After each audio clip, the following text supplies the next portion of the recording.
শুভ দুপুরবেলা। অশেষ ধন্যবাদ জানাচ্ছি আমাদের আলোকিত মানুষ হিসেবে এখানে উপস্থিত আছেন আমাদের প্রধান শিক্ষক, পুলিশ লাইন উচ্চ বিদ্যালয় আমাদের ব্রাউনবাড়িয়া।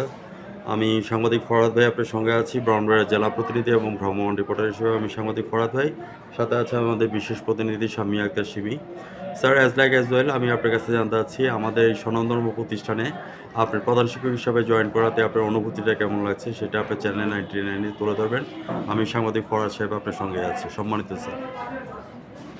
বিসমিল্লাহির রহমানির রহিম। সমস্ত প্রশংসা একমাত্র আল্লাহ তাআলার জন্য,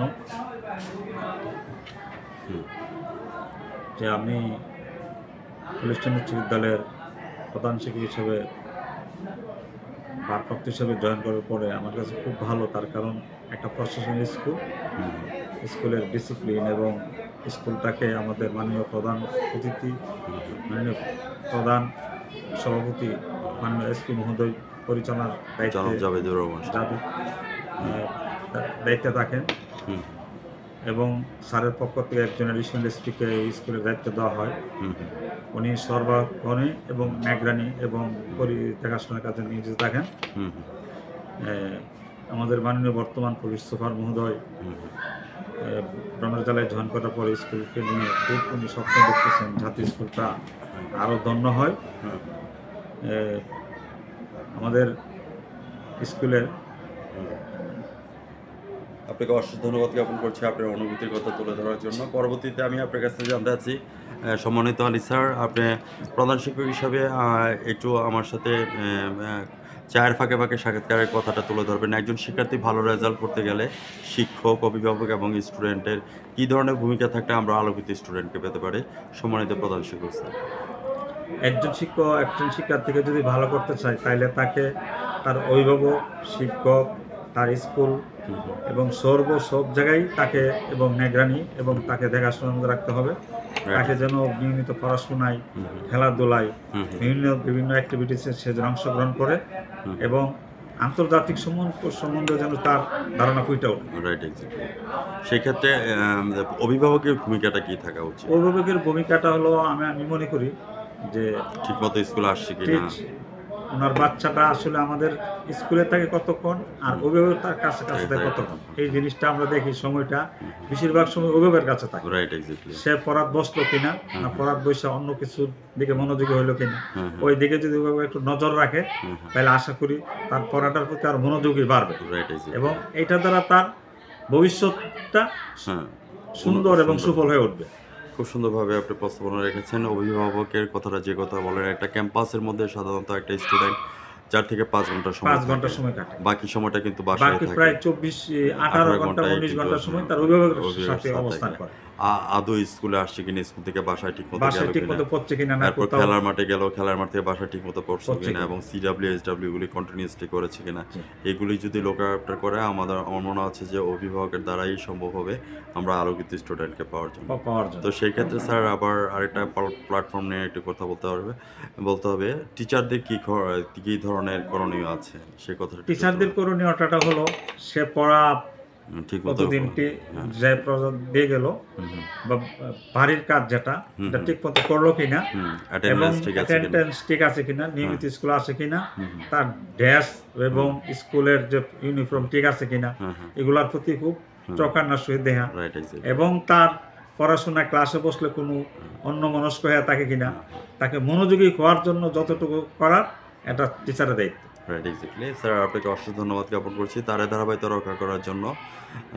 এই পুলিশ লাইন স্কুল নিয়ে যদি একটু কথা বলতে হয়, কেননা আমার বাবা এই পুলিশ লাইনে আড়াই ছিলেন, রিজার্ভ ইন্সপেক্টর তারমি আড়াই সাহেব, ওই বাবার কৃতি সন্তান। তো আমরা গর্বিত স্যার আপনাকে আজকে আমরা চ্যানেলে সাক্ষাৎকার নিতে পেরে, এবং তারে ধারাবাহিকতা রক্ষা করার জন্য আমরা যখন ছোটোকাল ছিলাম তখন আমরা গার্লস গাইড, মেয়েদের জন্য গার্লস গাইড ছিল, ছেলেদের জন্য স্কাউট ছিল, BNCC ছিল। তো এক্সট্রা কারিকুলাম এবং কো কারিকুলাম নিয়ে স্যার একটু কথা বলবেন আমার দেখা আলোকিত প্রধান শিক্ষক স্যার। জি, আমাদের এখানে যে পুলিশের যে সিস্টেম, ওই সিস্টেম আমাদের যে পিটি প্যারেড যার এটাই হয় স্বাধীনতার এই 16 ডিসেম্বর এবং 26শে মার্চ বিজয় দিবস এবং স্বাধীনতা দিবস, দুইটা একমাত্র দিনে আমরা অংশগ্রহণ করি। মেয়েদের গার্লস গাইড, আমরা স্কাউটের দিকে অংশগ্রহণ করি বেশি এবং বিভিন্ন ডিসপ্লেতে আমরা অংশগ্রহণ করে থাকি এবং বাচ্চারা যেভাবে মানে আমাদের প্যারেডটা হয় পুলিশের সেনাবাহিনীর মতো সেনাবাহিনী এবং পুলিশের মতো 2 পায়ে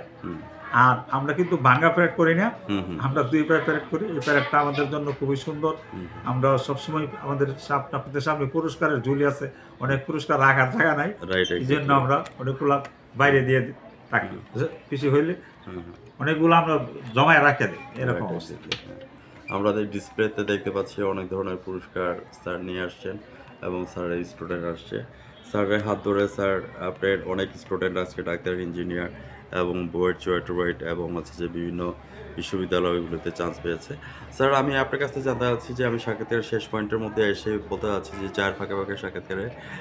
মানে বিগত দিনের আপনাদের রেজাল্টের পারফরমেন্স কেমন সেই কথাটা চ্যানেলে তুলে ধরবেন আমি সাংবাদিক ফরাজ সাহেব আপনার সঙ্গে আছি সর্বধর্ম প্রধান শিক্ষক আমাদের বিগত দিনের ফলাফল সন্তোষজনক গত বছর একটু ওই করোনাকালীন সময়ে বাচ্চাদের একটু ড্রপ একটু কমে গেছিল সবসময় আমাদের 90-এর উপরে 98, 92, 95, 97 এরকম ভাবে আমাদের পাশে সার আছে স্যার আমি সাক্ষাৎকারের শেষ পয়েন্টের মধ্যে এসে একটি কথা বলবো what's your next dream and next গোল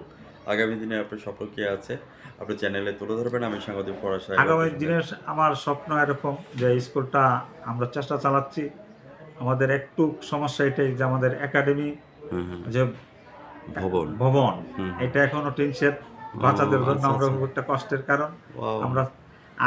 গত সরকারের আমলে আমাদের হয়ে গেছিল একতলা একটা ভবন অনুমোদন হয়েছিল দেশের এই সমস্যার কারণে হয়তো ভবিষ্যতে এটা হবে অনুমোদন হয়ে একটা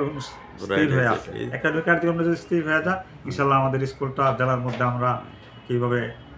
প্রথম দিকে নিয়ে যেতে পারি সেই জন্য আমরা আপনার চেষ্টা চালাই সাংবাদিক হচ্ছে জাতির বিবেক এবং জাতির দর্পণ আমরা বলবো থাকবো না বদ্ধ করে দেখবো আবার জগৎটাকে কেমন করে ঘুরছে মানুষ যুগান্তরের ঘূর্ণিপাকে আমরা কেয়ারটেকার সরকারের দৃষ্টি আকর্ষণ করছি ভবনটি যেহেতু একতলা বিশিষ্ট হয়ে গেছে বাকিটা কাজ যাতে সমাপ্ত হয় না হয় আমাদের সাংবাদিকের কলম এবং ক্যামেরা কাওয়ার জন্য মাথা নত করবে না এবং করবেও না স্যার আপনি যে কথাটা বলছেন এখন স্যার আপনাদের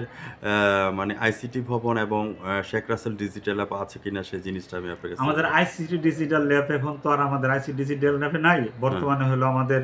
এই ICT digital lab Sheikh Russel digital এটা তো করে দিয়েছে আর এমনি আইসিটি ডিজিটাল ল্যাব হয়েছে